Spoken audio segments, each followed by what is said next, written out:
రాజు బాధపడిపోతూ ఉంటారు. అసలు అమ్మాయి గారికి నిజం తెలిస్తే ఎంత బాధపడతారో ఏంటో అని ఈ విధంగా అనుకుంటూ వెంటనే ఆరు బయటకు రాజు వస్తూ ఉండగా అదే సమయానికి రూప ఇంట్లోకి వెళ్తూ ఉంటుంది.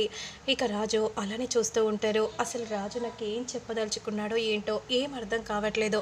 అత్తేమో ఆ పేపర్ని నేను చదవకుండా మింగేసింది, అందులో ఏమై ఉంటుంది అనే విధంగా దీర్ఘంగా రూప ఆలోచిస్తూ ఉంటే, మరోవైపు రాజు మాత్రం అమ్మాయి గారు వస్తే బాగుండేది అనే విధంగా మనసులో అనుకుంటూ ఇంట్లోకి వెళ్తూ ఉంటారు. ఇక మరోవైపు మాత్రం ఫోన్లో మాట్లాడుతూ ఉంటారు. సరే, త్వరగా రండి పంతులు గారు, ఇక్కడన్నీ సరిపడా ఉన్నాయి కదా. ఉన్నాయమ్మా, ఏమైనా లేకపోతే ఇదిగో మా వరాలకైనా ధనాలకైనా చెప్పండి అని ముత్యాలు అంటూ ఉంటే, మరోవైపు మాత్రం రాజు అత్త ముందు దీర్ఘంగా ఆలోచిస్తూ ఉంటాడు. మరోవైపు రూప మాత్రం ఆరు బయటకు వచ్చి, అసలు ఏం జరుగుతుందో ఏంటో, రాజు నాకు ఏం చెప్పదలుచుకున్నాడో ఏంటో ఏం అర్థం కావట్లేదు అనే విధంగా అనుకుంటూ ఉండగా, అమ్మాయి గారు ఈ టైంలో ఆరు బయటికి వస్తారు కదా అనే విధంగా అంటూ వెళ్తూ ఉండగా, ఎక్కడికి రా, ఎక్కడికి వెళ్తున్నావు, ఇంకా నువ్వు రెడీ అవ్వలేదా, సరే ఉండు అనే విధంగా అంటూ ముత్యాలు వెంటనే రాజుకు సోట్ వేస్తూ ఉంటుంది. అసలు ఏంటి, చాలా కార్లు ఉన్నాయి, డెకరేషన్ కూడా ఉంది ఇంటి ముందు, అతిథులేమో ఎక్కువ మంది వచ్చారు, అసలు రాజు ఇంట్లో ఏం జరుగుతుంది, పైగా ఈరోజు శ్రీరామనవమి, పోయినసారి మన చేత శ్రీరామనవమి పూజ చేయించారు రాజు, కానీ ఇప్పుడు అలా జరగట్లేదు, ఏంటో రాజు ఏం తెలియట్లేదు, నువ్వు వస్తావని నేను అనుకుంటున్నాను రాజు, నేను వెళ్తున్నాను రాజు, ఆలస్యం అవుతుంది అనే విధంగా మనసులో అనుకుంటూ వెంటనే అలా వెళ్తూ ఉంటే, ఏమయ్యా అదిగో శ్వేత వాళ్ళు వచ్చేసినట్టున్నారు, పద అయ్యా అని అంటూ బయటకు వస్తూ ఉండగా, అదే సమయానికి శ్వేత కార్ల నుండి దిగబోతూ ఉండగా వెంటనే రూప అదే సమయానికి గుడికి ఆలస్యం అవుతుందని వెనుతిరిగి శ్వేతను చూడకుండా వెళ్ళిపోతూ ఉంటుంది. శ్వేత ఇంట్లో అలా అడుగు పెట్టగానే ముత్యాలు చాలా సంబరపడిపోతూ ఉంటుంది. ఎంతో అందంగా ఉన్నావమ్మా అని అంటూ ఉంటే, అమ్మాయి గారికి ఈ నిజం ఎలా తెలియాలో అర్థం కావట్లేదు, అమ్మాయి గారు ఏంటి అసలు ఏం తెలియనట్టు అలా ఎలా ఉన్నారు. అంతలో వరాలు వచ్చి, అన్నయ్య ఇంకొద్దిసేపట్లో ఎంగేజ్మెంట్ జరగబోతుందన్నయ్య, నాకు కంగారుగా ఉందన్నయ్య, ఏమవుతుందో ఏంటో అని భయంగా ఉందన్నయ్య. అప్పలనాయుడు వచ్చి, ఏరా అయ్యా, నేను కూడా ఏం చేయలేకపోతున్నందుకు నాకు కూడా చాలా బాధగా ఉందిరా అని అప్పలనాయుడు రాజుతో అంటూ ఉంటాడు. అవునంటీ, రాజు ఎక్కడ కనిపించట్లేదు, రూమ్లో ఉన్నాడమ్మా. అవునా ఆంటీ, నేను రాజుతో మాట్లాడతాను, సరే అమ్మా వెళ్ళు అని అనగానే వెంటనే సీత అక్కడి నుండి వెళ్తూ ఉంటుంది. ఏంటి రాజు, ఏం ఆలోచిస్తున్నావు, ఏమైంది, నేను మొదటి నుంచి చూస్తున్నాను, నువ్వు అసలు నాతో సరిగా ఉండట్లేదు, చెప్పు రాజు, నీకు ఈ ఎంగేజ్మెంట్ ఇష్టం లేదా, చెప్పు, నువ్వు అలా ఎందుకు ఉన్నావు రాజు.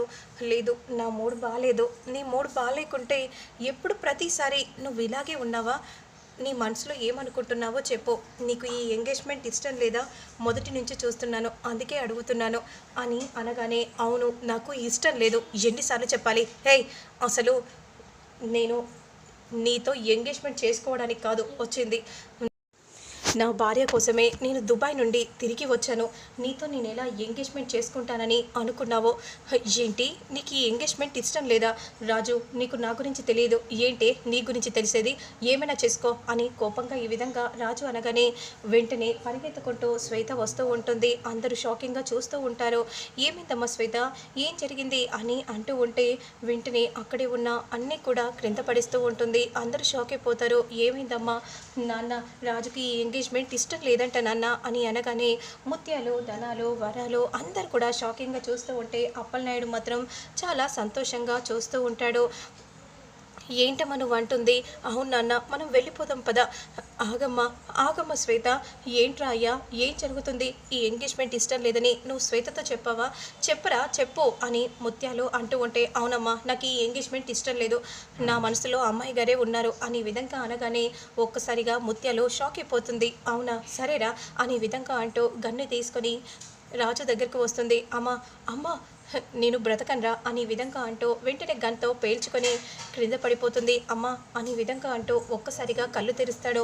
ఏమైంది రాజు, ఏం జరిగింది రాజు, నేను ఏం మాట్లాడుతున్నాను, నువ్వు ఇలా మౌనంగా ఉన్నావేంటి, ఏం లేదు శ్వేత, జస్ట్ మూడ్ ఆఫ్ అయింది. అంతలో ముత్యాలు వస్తుంది. ఎరా అయ్యా, ఇక్కడే ఉంటే ఎలా, ముహూర్తం టైం అవుతుంది, పదరా అనే విధంగా అంటూ ముత్యాలు ఇద్దరిని తీసుకెళ్తూ ఉంటే, మరోవైపు పంతులు గారు శ్రీరామనవమి పూజ చేస్తూ ఉంటారు. అక్కడికి రూప వస్తుంది. రూప అలా నడుచుకుంటూ దేవుడి ముందు కూర్చుంటుంది. భగవంతుడా, తాళిని ప్రతి ఏడాది అమ్మవారి మెడలో వేస్తూ ఉంటారు. ఆ తాళికి అంత ప్రాధాన్యత ఉంటుంది. మరి నా మెడలో పడిన తాళికి ఎందుకు ప్రాధాన్యత లేదో అర్థం కావట్లేదు. అసలు ఏం జరుగుతుందో కూడా తెలియట్లేదు. అంతలో పంతులు గారు మాత్రం ఈ శ్లోకాన్ని జపించండి, 108 సార్లు జపిస్తే అంతా మంచి జరుగుతుంది. అలాగే వ్రతం విన్నా, నామాలు చదివినా అంతా మంచే జరుగుతుంది. మీ సౌభాగ్యం 10 కాలాల పాటు చల్లగా ఉంటుంది అని పంతులు గారు చెప్తూ ఉంటారు.